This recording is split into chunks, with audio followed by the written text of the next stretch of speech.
Hablaremos en esta oportunidad del mundo subterráneo del Tártaro. El Tártaro, dominio del rey Hades y de la reina Perséfone, estaba en las profundidades de la tierra. Cuando los mortales morían, Hermes ordenaba a las almas de estos que fueran por el aire hasta la entrada principal, situada en un bosquecillo de álamos negros al lado del océano occidental, y que bajaron por un oscuro túnel hasta una laguna subterránea llamada Estigia.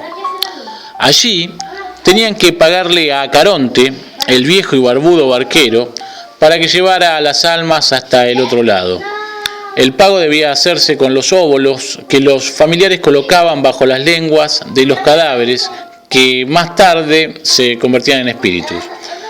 Caronte contestaba a los espíritus sin moneda que debían escoger entre quedarse para siempre temblando a orillas de la laguna Estigia o volver a Grecia y entrar por una puerta lateral en Ténaro, donde el acceso era libre. Hades, por otra parte, tenía un enorme perro de 3 cabezas llamado Cerbero, Titú, que impedía que ningún espíritu escapase y evitaba que los mortales vivos visitasen el mundo subterráneo.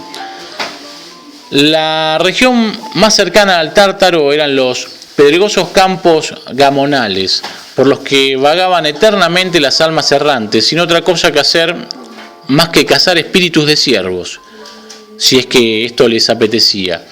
Los gamones son unas plantas altas de color blanco, rosado, con hojas como puerros y raíces como boniatos. Más allá de los campos gamonales se alzaba el imponente y frío palacio de Hades. A su izquierda se erguía un ciprés que señalaba el Lete, la fuente del olvido en la que los espíritus corrientes se abalanzaban sedientos a beber. Quienes bebían en ella olvidaban de inmediato sus vidas pasadas, lo que les dejaba sin nada de qué hablar.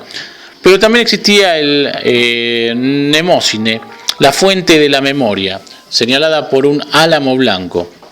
Se llegaba a ella susurrando a los siervos de Hades una contraseña secreta que el poeta Orfeo conocía y que solo comunicaba a algunos espíritus. A los que bebían allí les era permitido hablar de sus vidas pasadas y podían predecir el futuro. Hades también permitía a estas almas que hicieran breves visitas a la superficie cuando los descendientes de estas querían formular preguntas. Para ello, como pago, los mortales debían sacrificar un cerdo. A su llegada al Tártaro, los espíritus eran conducidos ante los 3 jueces de los muertos, Minos, Radamantis y Eaco. Quienes habían llevado una vida ni muy buena ni muy mala eran enviados a los campos gamonales. Los muy malos iban al patio de castigo, detrás del palacio de Hades. Y los muy buenos a una puerta cerca de la fuente de la memoria, que daba acceso a un huerto, el Eliseo. El Eliseo estaba siempre bajo la luz del sol. Allí se jugaba, se escuchaba música y la diversión estaba siempre presente. Las flores nunca se marchitaban y todas las frutas estaban siempre maduras.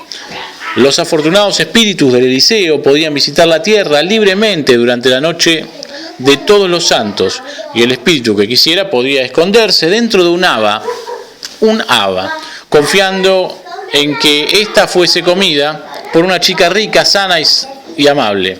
Más tarde, la chica lo daría a luz como su hijo.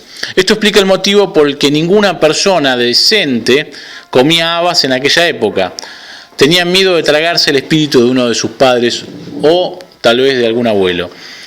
Hades se hizo inmensamente rico gracias al oro, la plata y las joyas que habían en el mundo subterráneo, pero todos lo odiaban.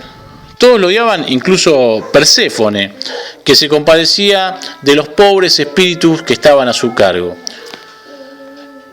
Aquellos que no tenían hijos que la consolaran. La posesión más valiosa de Hades era un casco de invisibilidad, forjado por los cíclopes de un solo ojo, cuando Cronos los envió al Tártaro. Al ser Cronos desterrado, Hades puso en libertad a los cíclopes, siguiendo las órdenes de Zeus, y ellos le dieron el casco en agradecimiento. Las 3 furias estaban a cargo del patio de castigo. Eran unas mujeres negras, horribles, arrugadas y salvajes, con serpientes en lugar de cabellos, caras caninas, alas de murciélagos y ojos ardientes. Llevaban antorchas y látigos de 9 colas. A menudo a los niños con crueldad, que no tenían consideración con la gente mayor y los invitados, o a quienes no eran amables con los mendigos, también acosaban hasta la muerte a aquellos que maltrataban a sus madres, por muy malvadas que éstas fueran. Entre los famosos criminales del patio de castigo estaban las 49 Danaides. Su padre, Danao, rey de Argos, se había visto obligado a casarlas con sus 49 primos, hijos de su hermano Egipto. En secreto, Danao entregó a las Danaides unos largos y afilados alfileres y les dijo que se los clavaran en el corazón a sus maridos durante la noche de boda. Las Danaides obedecieron y murieron todos los esposos. Aunque las furias no las azotaron porque se habían limitado a cumplir las órdenes de su padre, sí que las condenaron a transportar agua de la laguna Estigia en ánforas hasta llenar el estanque del huerto de Hades. Las ánforas tenían el fondo agujereado como un colador, así que las Danaides quedaron condenadas a caminar penosamente y para siempre desde la laguna del estanque del huerto sin terminar jamás su trabajo. Había otra Danaide, la número 50, llamada Hipermestra, que también dispuso de su alfiler largo y afilado, pero resulta que ésta se enamoró de su esposo y por eso lo ayudó a escapar ileso. Hipermestra fue directa al Eliseo cuando murió. Tántalo de Lidia era otro criminal. Había robado ambrosía, el alimento de los dioses, para comérselo con sus amigos mortales, y encima había invitado a los dioses del Olimpo a un banquete en el que les había ofrecido un guiso caníbal, con carne de Pélope, su sobrino asesinado. Los dioses del Olimpo descubrieron enseguida que la carne era humana. Zeus entonces fulminó a Tántalo con un rayo y devolvió la vida a Pélope. En el Tártaro, Minos, Radamantis y Eaco juzgaron a Tántalo y le impusieron la siguiente pena: atarlo a un árbol frutal en el que crecerían peras, manzanas, higos y granadas que habían junto a la laguna Estigia. La condena era que cuando intentara coger alguna de las frutas que le golpearan en el hombro, el viento se llevase la rama y además que cuando se inclinase a beber, el agua de la laguna que le cubría hasta la altura de la cintura descendiera hasta situarse fuera de su alcance. Tántalo sufre una interminable agonía de hambre y de sed. Sísifo, de Corinto, por traicionar un secreto de Zeus, fue condenado por los 3 jueces a empujar una gran roca, rodando hasta la cima de una colina, y dejarla caer por la otra vertiente. La condena era que cuando ya casi alcanzaba la cumbre, la piedra siempre rodaba hacia abajo, a grandes saltos. Sísifo entonces debe empezar de nuevo, exhausto por sus interminables esfuerzos.